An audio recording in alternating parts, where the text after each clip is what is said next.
Record. There you are. Wonderful. Okay, so I'm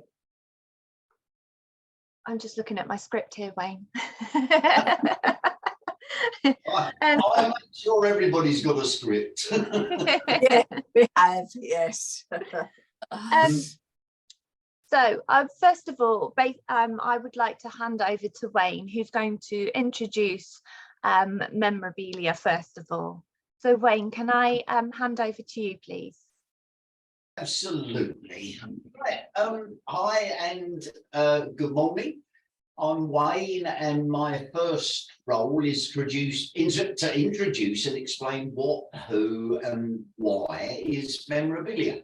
But I'm also here, like Lorraine, as an individual living with dementia, so that we can try and give you some insights into what it's like living with it and some of the problems with the real world that it creates for you to solve in your working lives. Being lucky, now I don't mean lucky that I've got it, but lucky to still have quite high level communication skills. We're able to give answers to questions and to give advice that would usually be kind of trapped inside the minds of those that have had many years of living with dementia experience. Before all three of us introduce as individuals, I should like to talk about us as the working group memorabilia. Just making sure, are we on to the next one, Laura? That's it, lovely, thank you very much. We've been asked by Laura if we would talk about the campaigning in and around the dementia world that we three have been involved in, both as individuals and as members of Memorabilia, the activist group here in Kent. And as individuals, we'll talk about how each of us began our activist roles, even before dementia and memorabilia. We hope that you will also be chipping in with running questions to keep it all flowing. We really do want today to be kind of conversational, so that you can get from it what you need, not just what we think to tell you about. I just want to sort of define what we see campaigning as meaning. It's not just like people marching up and down with a placard chanting their dissatisfaction, is it, Lorraine? No, it's anything to raise awareness of a cause or a dissatisfaction and bring about change. And this is what most of our time nowadays, individually and as memorabilia, is all about. All three of us here today, as representatives of memorabilia, have been living with or around the diagnosis of dementia, but that's not stopped us from speaking out loud and proud, despite the massive blow to confidence that the diagnosis of dementia brings. Thanks to participation amongst our peers in what grew to be a very influential working group of people, all living with dementia, on a local, regional and national level, we have meetings based once a month in Bluebell Hill Village Hall near Maidstone in Kent. And for the last 8 years, that was run by the Alzheimer's Society and the NHS. And although Medway, where we are based, is geographically part of Kent, administratively and politically, it has its own county council, so politics get in the way at times. And unfortunately, dementia doesn't recognise border lines. So the three of us found personally, being based in Medway and outside of our group's sort of Kent locality, we were mostly doing Kent stuff and Medway got forgotten. So being activists and determined, we three started the process to break away from the main group and form Medway Memorabilia. This move, and keeping the name and the history from the previous 8 years and the customer relations of Memorabilia and keeping them with us, meant that we were able to concentrate more on Medway, but still be involved in doing Kent, national and even international campaigns to support all the other group members that were less able than ourselves to make a difference. We knew and understood that such drastic action, moving away from professional support and guidance, was a risk, but it was necessary if we were to continue being a useful activist group for our dementia peers, local and national.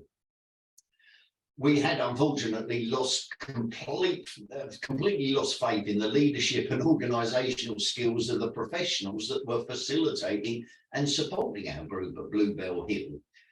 We are just one of 80 national DEEP networked groups around the country, and DEEP is the Dementia Engagement and Empowerment Project.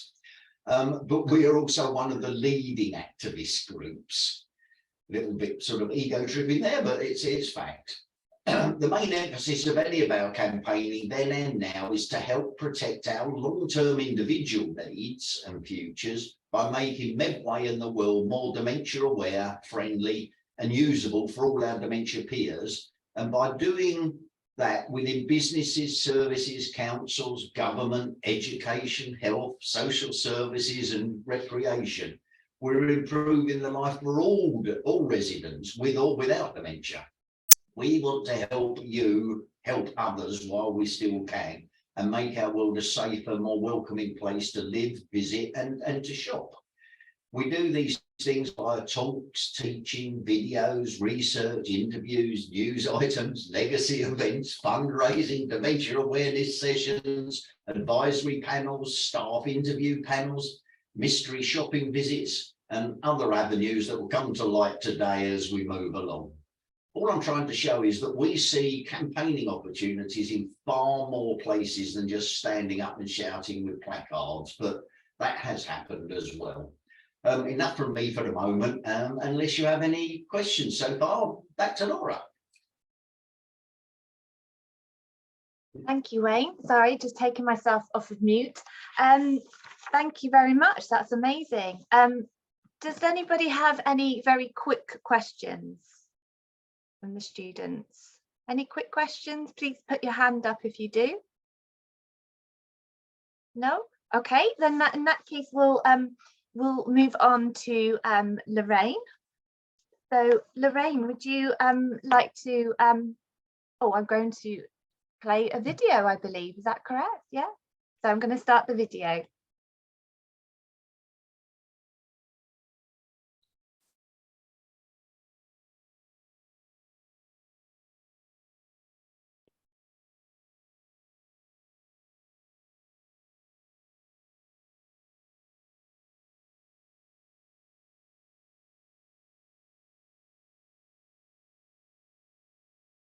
Not sure about the others, Laura, but I'm not getting any sound on the video. It may just be me. No, No, I again. can't hear anything. Oh, No. you can't hear anything. No. Rather than oh, well, there's going to be other videos though, isn't there? I think it's because your sound is probably not being transmitted internet wise, but I'm not sure of. But there's certainly no sound coming out. I think maybe for the moment we'd better skip the video and move on with Lorraine's script. It's Sure. a shame. Oh, I'm But, sorry about that. Yeah, it's sometimes it, because I can hear it, I think it's okay. So yeah, but that's okay because the students have the videos, so they can do that. So we can just carry on and talking. So I'll move on to your slide, Lorraine, okay? Okay, and should I start my script now while the slides are there, or? Once you see the first slide, then yes, go for your script. There you go, Lorraine. You're all set to go. Right, okay. Well, hello everybody, I'm Lorraine. I have 3 grown-up daughters and I'm a grandmother to a boy and a girl. In the summer of 2014, when I was 61, I was diagnosed with young onset of genetic Alzheimer's disease by Dr. Mummery, a London neurologist. Tests and investigations at the National Hospital for Neurology and Neurosurgery in Queen Square, London, had taken over 3 years to reach that conclusion and consisted of MRI brain scans, cognitive testing, lumbar punctures and blood tests, etc. I was then working in the crisis resolution home treatment team at Medway Hospital. I worked on the acute psychiatric wards at the hospital for over 24 years with many health service contacts. I had first-hand knowledge and working examples of dementia and its effects, the symptoms, the treatments, the services available, and even later, unfortunately, had personal experience when my dad developed dementia, and I had some interesting adventures with him and his dementia. Until he went into hospital with chest pains, even I did not know he had PTSD, dementia, until told by the consultant. Working in that busy and challenging role, my knowledge led me to believe I was experiencing stress due to workload and personal difficulties at home. I was devastated beyond belief being given the diagnosis of young onset Alzheimer's disease. I experienced a wide range of emotions and concerns and was retired due to ill health.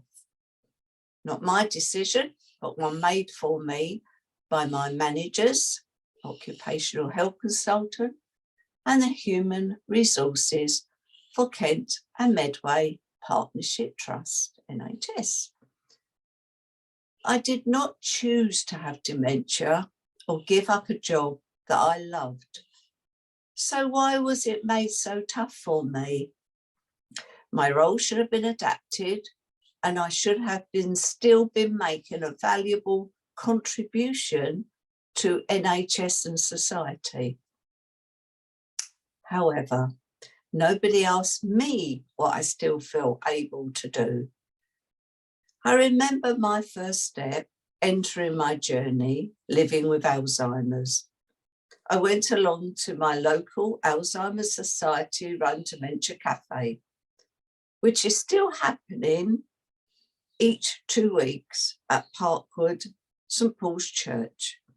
I went there and saw people much older than me, some in the later stages of dementia, which I recognise well from having worked on a dementia ward at Medway Hospital in the early 90s. I thought, is this it then? I felt so unhappy, confused and frightened of the journey ahead of me. I thought to myself, I'm going to do something about the situation that I now find myself in, especially when I realised there was nothing for younger people with dementia in my local area. I am still me and still enjoy the same things and activities I enjoyed before the diagnosis. Thankfully, because of my personality, I did not just hide and accept this changed and uncomfortable world. So I became a local campaigner to bring about change for my dementia community. I started on a mission to educate people's understanding of what living with dementia is really all about. I want people not to be stereotyped. There are many different forms and it does affect people of all ages, and noted people are the same. I have always been a structured, well-organised and tidy person, so part of my everyday structure consists of a very detailed yearly diary, weekly planner and online calendar. A challenge due to Alzheimer's is that I now need everything in writing. If it is not written down, it will not happen. I call my diary my brain in my bag. Even then, it being in writing is not always clear enough. To be most useful to me, it needs to be a specific font, size, colour, spacing, and even the grammar needs to be specific when it comes to the numbers and dates. The Alzheimer's Society state that the number of people living with dementia is approaching 1 million and is expected to double every 20 years. So the importance of early intervention and the understanding of the community has never been greater. And this needs to be in the form of comprehensive, structured, and informed social care. This is my work now, and I'm dedicated to the cause. I'm doing it to benefit people living with dementia and future generations. My passion for justice and equality began way before my journey into dementia. I think it must have always been there inside me. A gift from my dad, as he knew all about the role and need for equality.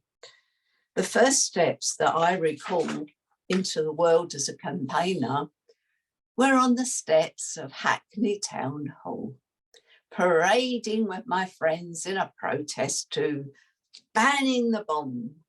The next big campaign part I took was in the hospital, and an initiative to campaign around the stigmas associated with mental health. This was called Shift, and it is still going today. A diagnosis of dementia does not have to be the end. It requires an understanding of the symptoms to remove the stigma. This is my mission, my life and conviction, to put that message across to as many people as possible by speaking about each step of my journey. I am able to be a voice for people living with dementia and inform people what it is like living with dementia. If it is not spoken about, how can people understand what living with it is really all about? In 2016, I was appointed an ambassador for the Alzheimer's Society and became a founder member and chair of the Medway Dementia Action Alliance. And in 2018, I also became an envoy for Kent and Medway Partnership Trust, NHS.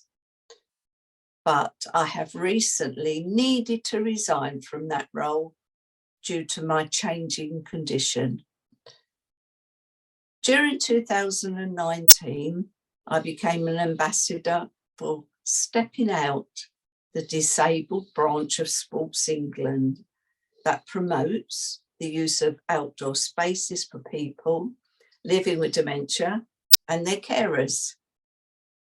These and other opportunities give me the chance to carry out my cause, and it gives me a greater voice. A voice that stands,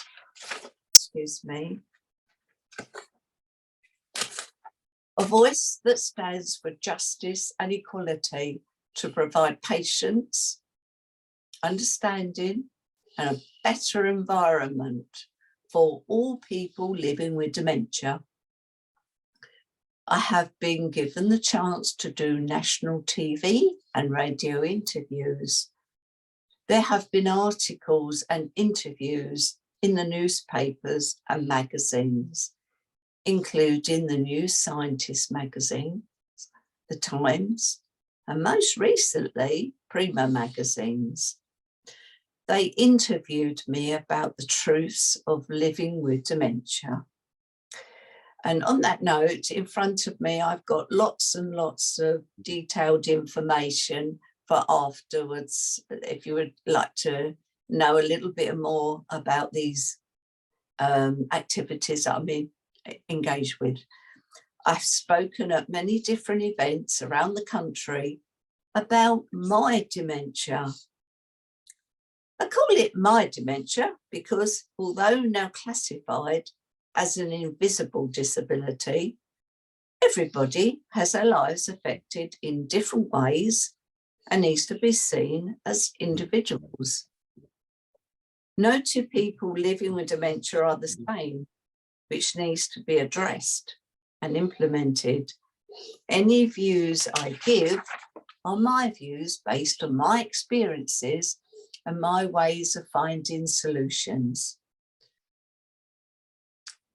A major part of my dementia is what I call my twilight zone, called by Alzheimer's Society sundowning. But for me, it does not seem to have any connection with the sun going down. It is where at around 2 p.m. most days, well, every day, my brain says, okay, that is enough, and starts to shut down. I am in the here and now, but it also feels, I feel like a zombie in a kind of virtual reality where places and people from my past life waft around me in a ghostly environment. This leaves me unable to function to my level of acceptability until I've had time, space, peace, and an hour or more quieten my mind time. This is why my time with you has to be now, before we reach that time of day. So thank you in advance for all your understanding and acceptance. Other notable symptoms in my Alzheimer's dementia are the lapses in memory and memories. Far too often, events, people in the now, this moment, go from the immediate short-term memory to nowhere, and it may never return. If it is not a sit down, and it will come back to you. Gone is gone, as if it never happened in the first place. I do, however, occasionally get the odd nanosecond video flashes of things, people, places that may or may not have a meaning to me, no matter how hard I try to find a connection. Time, or the length of it, and how long things take can be very changeable.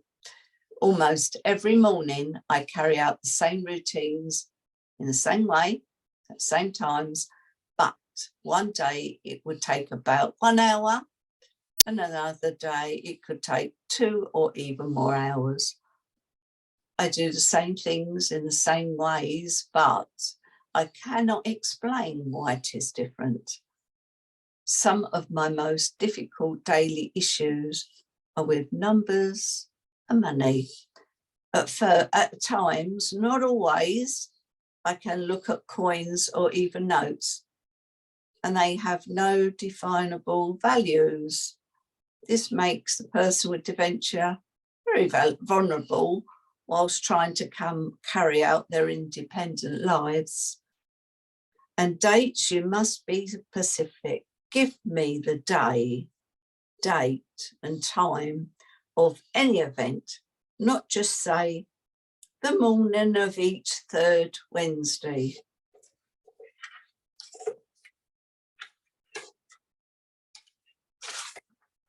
I also have a particular situation going on with the visual perception within my Alzheimer's that causes me not to see colour matched objects very well. White on white, black on black, or a glass of cola on a dark surface all becomes hazardous.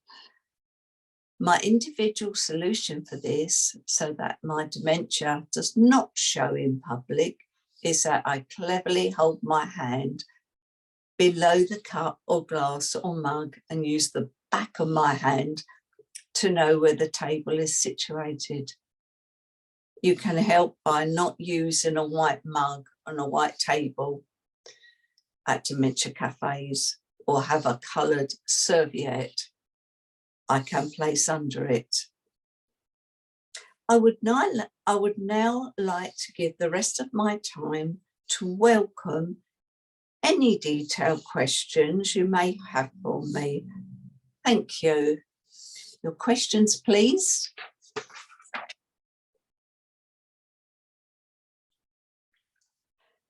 Thank you so much, Lorraine. That's amazing. And I hope you were all able to see the slides okay while Lorraine was talking as well. Was that all okay?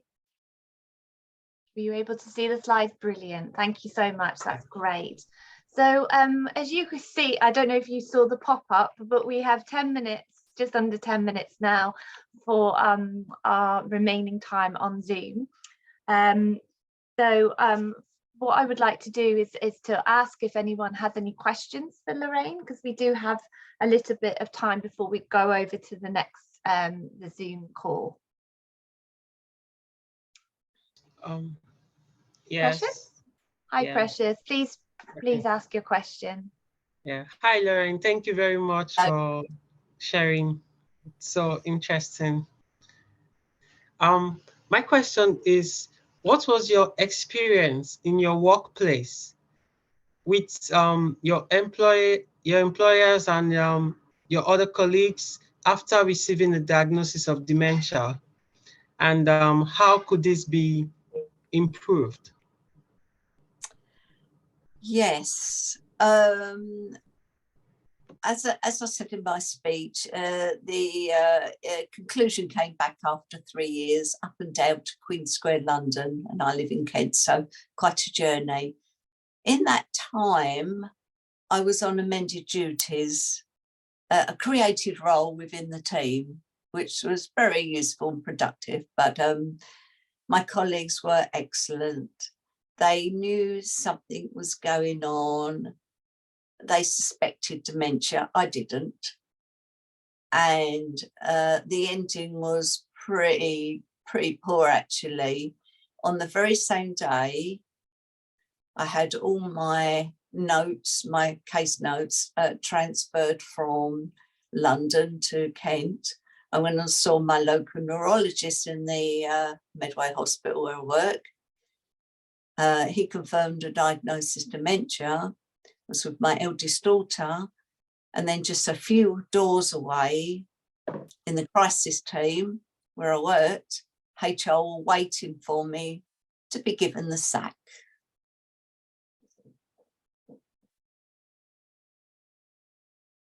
That's pretty shocking, isn't it? Yes, it is. Yes. Thank you very much.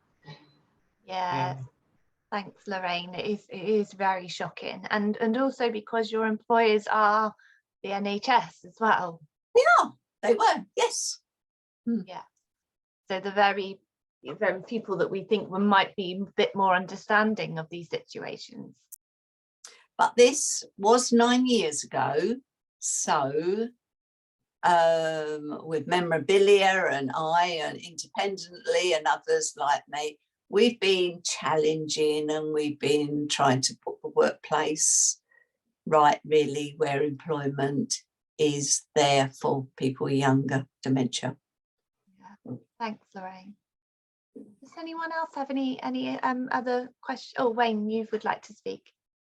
Yeah, I would just like to say on that, just as Lorraine kind of said right at the end there about ourselves and others across the country, we have been obviously battling for a decade now to try and not exactly get employment laws changed, because that's not up to us, but we have been trying to make the government and employers and that sort of thing actually listen and take account of the fact that all the time you are having this panicked reaction to, oh my God, an employee's got dementia, right, get rid of them.